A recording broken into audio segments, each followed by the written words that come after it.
For years, it was a gospel that peptides, basically short chains of amino acids, are destroyed by the gut. But recent breakthroughs are rewriting the playbook on oral bioactive peptide delivery. There is this absorption challenge, and you have these two barriers being the acidic pH and Haas proteases, which is the enzymes that break down proteins and peptides. Your dipeptides and your tripeptides are far more stable and can be transported across the intestinal wall via the peptide transport 1 or PEPT1. Studies show that short-chain peptides, especially the di and tri, are far more stable and can be transported across the intestinal wall via this PEPT1.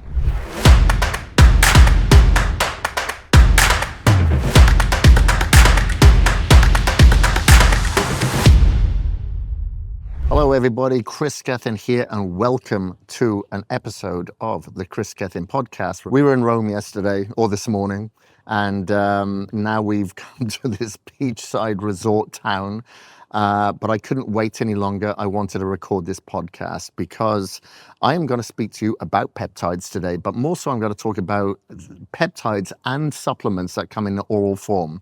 The reason why this couldn't wait, I've noticed a couple of authoritative figures in the space call out the stability issues of oral peptides and supplements, claiming that the pH, the acidity in the gut, etc., destroys these supplements, which I find is absolutely atrocious. It's bizarre and it's stupid. Like, we never hear about medications being destroyed by the gut, talking about aspirin, maybe Viagra, maybe paracetamol or anything like that. But as soon as it's a supplement, it's broken down by the gut, or it's oral peptides, it gets destroyed, which is crazy to think, because if you take melatonin, you know about it. My mother had a deficiency of vitamin D. She doesn't any longer because she supplements with vitamin D. If I take, we've been testing a sleep aid. If I take that sleep aid, I am out. This isn't a placebo effect. I am sleeping. So this is something that I wanted to bring to discussion. And I am actually here traveling around Europe with my peptides. Here, of course, I have my flask. If you're watching my YouTube video, you will see that I have my refrigerator, which is a travel refrigerator flask, which is absolutely phenomenal. Of course, I have my injectables. I've got my injectable pens. I've got my TA1, my thymosin alpha-1. I have my thymolin, my TB500, basically everything that's going to help me with the recovery, help me with my immune system, ensure that I'm not getting exposed to pathogens. Of course, I take supplements as well, like my immuno IgG, that helps bind any possible pathogens so I can excrete it out and help with my gut integrity and my immunity. So this is very cold if you're watching this video, because that is the fridge element that I've just had plugged in. And obviously when I have my put this in my my check-in luggage, then I'll put my ice pack that this comes with to ensure that it still stays cold, because it's essential, once it has been added to liquid, that it does keep cool, and it has to be at a stable, cool temperature. That temperature can't go down, it can't come out, because some of these molecules are very unstable if they're not kept at a temperature controlled, like cool. So let me just put these back in before they get warmed up in this beautiful Italian weather. But over here, and of course, if anybody's interested in one of these flasks, they're absolutely phenomenal. I get all my clients using these. I will put the link and the discount code in the show notes. But here you will see, and I'm not sponsored by any of these companies, by the way, I have my peptide bioregulators. Now here I have my testosterone. So when I'm traveling, I go through different time zones. Maybe I'm under stress, I'm not sleeping as much. I want to ensure my testosterone is optimized. I combine this with my supplements, my unmatched longevity test. So there. And then I have my Svetenorm. That is my liver supplement. I also supplement this with my glutathione, which is my cell shield from BioStack Labs.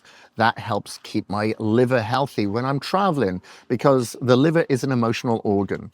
I am traveling, I'm going through different time zones, I'm exposed to different foods that may be cooked in vegetable oils, that has glyphosate, that maybe have heavy metal contaminants and the pollutants where I'm traveling to, mainly cities. So I want to ensure my liver is detoxifying.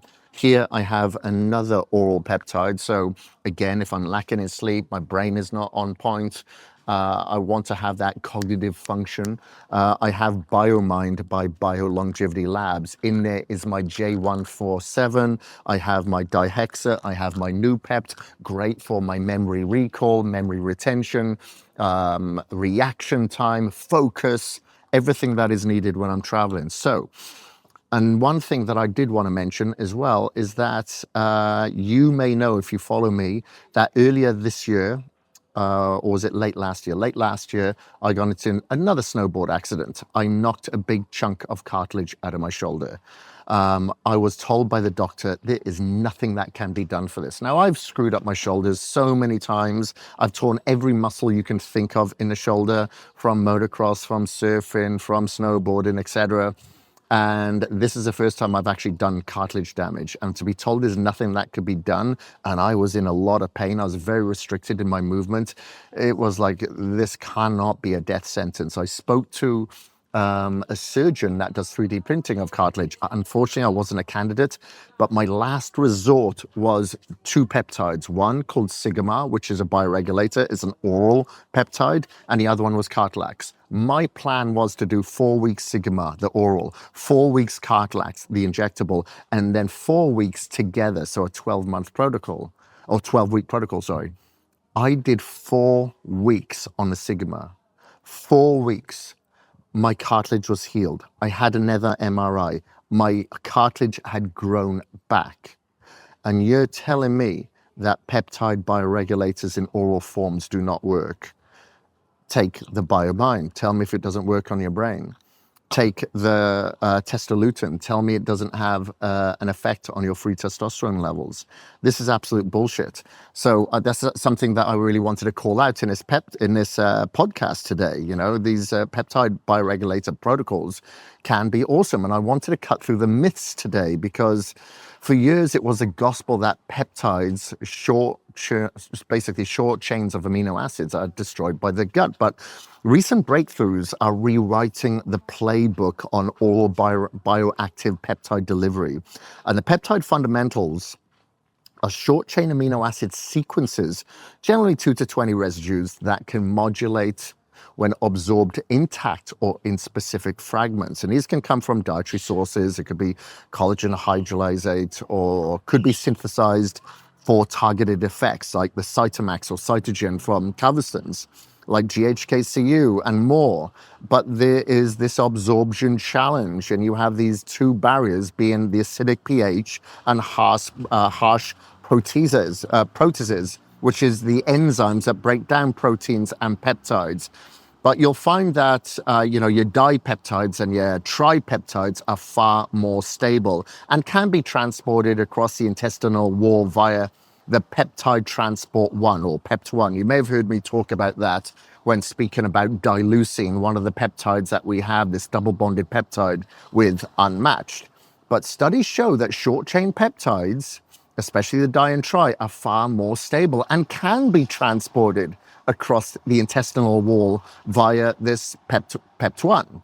So, we also have these advanced delivery mechanisms as well. So, scientific innovations have come across, with nanotechnology.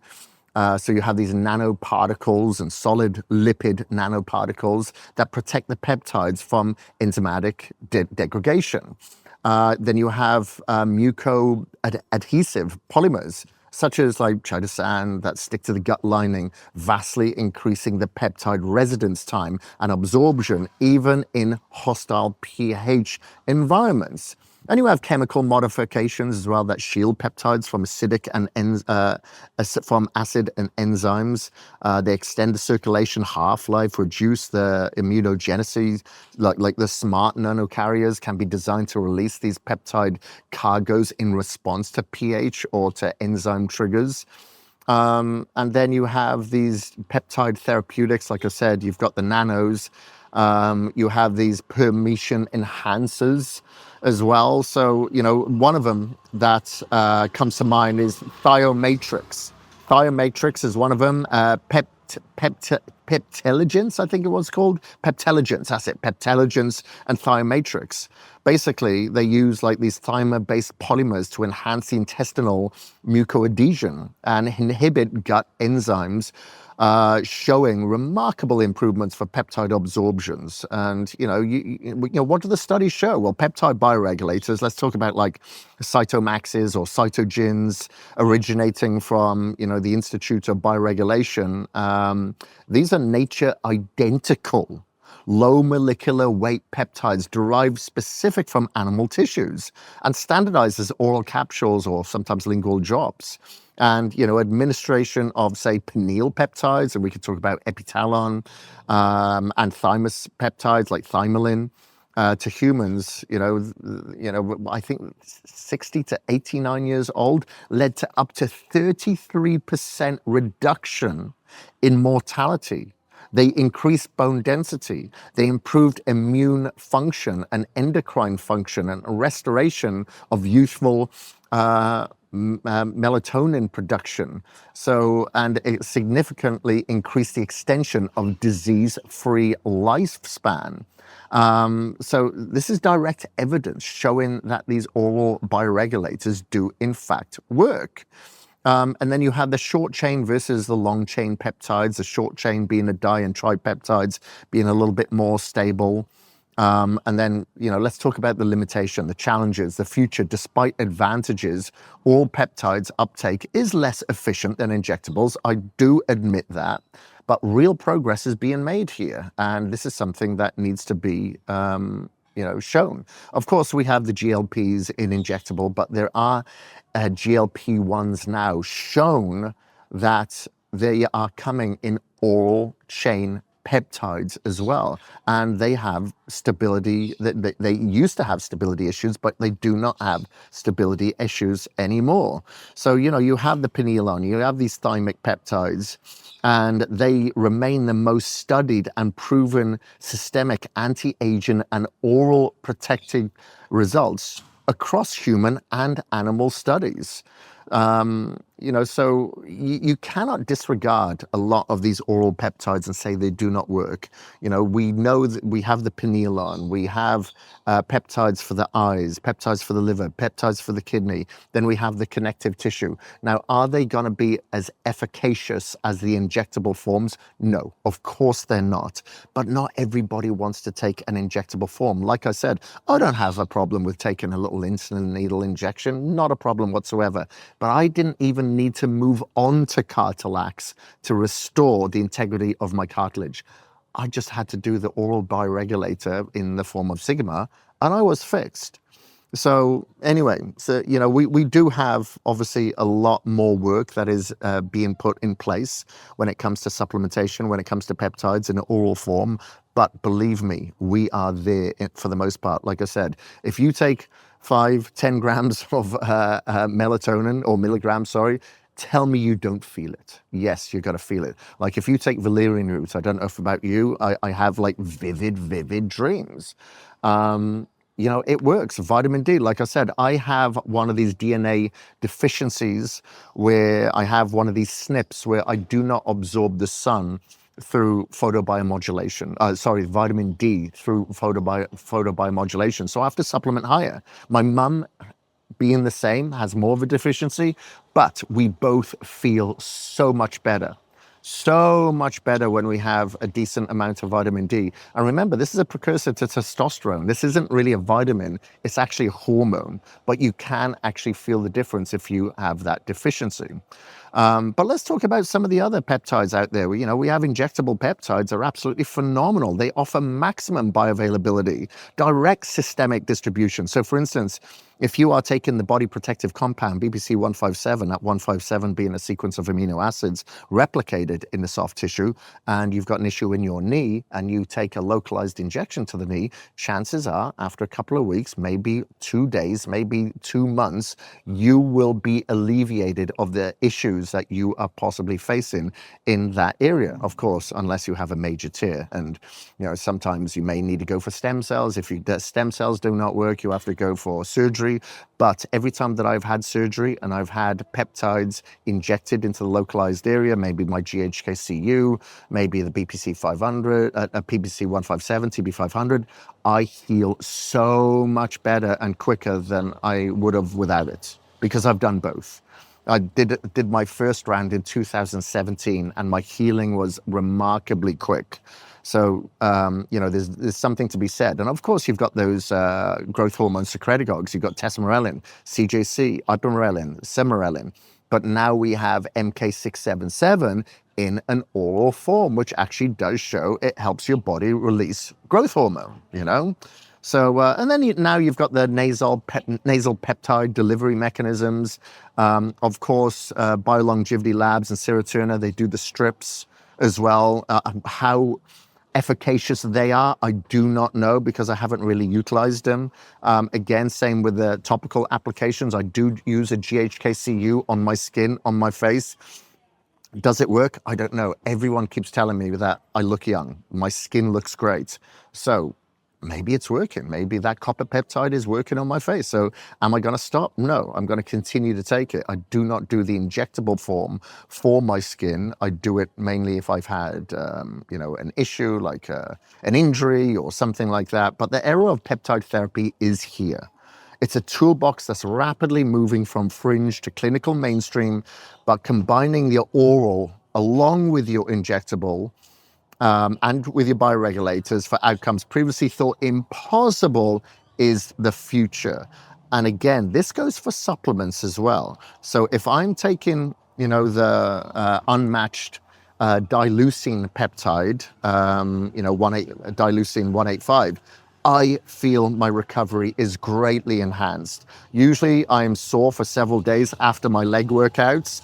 If I'm taking this peptide post-workout, sometimes I take it pre-workout as well, and I'll take it after my cardio in the morning on non-training days. My recovery is greatly enhanced, and I'm questioning if my workout the day before was hard enough, because I'm not as sore as I usually am. So anyway, to anybody that is calling out oral peptides or oral supplements to say that it is destroyed in the gut, I'm calling bullshit on you guys. But thank you ever so much for joining me for this podcast. If you did want any links to, like I said, my handy peptide flask refrigerator here, which you can use while you're traveling, while you're at home, blah, blah, blah, I think it's absolutely phenomenal. I'll put the link to that and a discount code in my show notes. But again, I'm not sponsored by any of these guys, these peptides or this flask. I just think they are absolutely phenomenal tools, and I've got my clients on quite a lot of them, only to be given the feedback of remarkable results. Thank you very much for listening. I appreciate every single one of you, and please do leave a review, like, comment, share, and I will see you here next week. Peace out.